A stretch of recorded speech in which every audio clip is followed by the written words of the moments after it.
In the back were the stables where some of the 700 horses that were kept here at West Point were stabled. Those buildings have since been turned into office space. There's also a bowling alley located there and a post library for the children that live here with their families. Above the stables, the other red brick buildings, were the barracks where the 9th and 10th Cavalry regiments were barracks, were kept or lived. Those have since been renovated and there are still barracks, and some of the infantry units that live here do stay in the barracks from that particular era, although like I said, they have been renovated. You're right, we're passing the Association of Graduates building. It is one of the newer buildings here at West Point. We'll be passing in just a minute. This is one of the newer buildings at West Point. It is a meeting place with lots of office space and open areas that serves as a return center for alumni when they come back to West Point for a visit. The money that was raised to build this building came entirely on donations from friends and graduates of the Military Academy. So not one of your tax dollars was used to build the Association of Graduates building.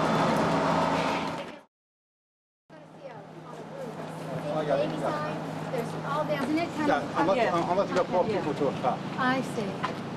I like to stop here sometimes when I have a few extra minutes because I like for you to see where the classroom space is. And our next stop will be down below. To go all the way down to the river is the classroom space. You don't see it very... So this was a very strategic location. One of the things that they decided that they would do is they would construct this great chain. It was not just a chain that stretched from here to there. It was a series of chains, and it had balsa wood or wood that was rolled in tar to help it float. That kind of interlocking weave. Fort Clinton was built right there, and it would protect this part of land from invasion by river.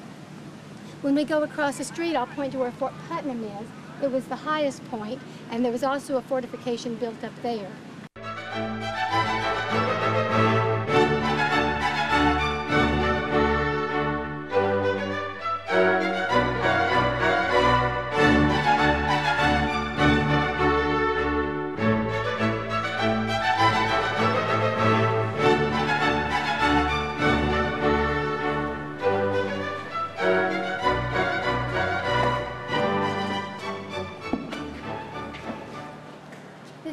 Was built in 1910. The granite used to build the chapel came from right here at West Point. It replaced the old cadet chapel that was built in 1837.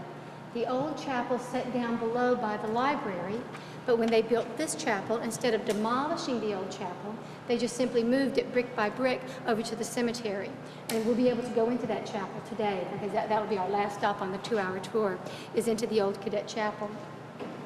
They built it very large because at that time, West Point was growing, the attendance was rising. They realized they needed a very large chapel because all cadets had to go to church every Sunday. One of the first things that you notice about the chapel are the beautiful stained glass windows. These are not the original windows that were here when the chapel was built. I think that sometimes with the military, sometimes the contract goes to the lowest bidder, and I think that was the case with the stained glass windows. The old windows were very simple. They were very dark. They were green.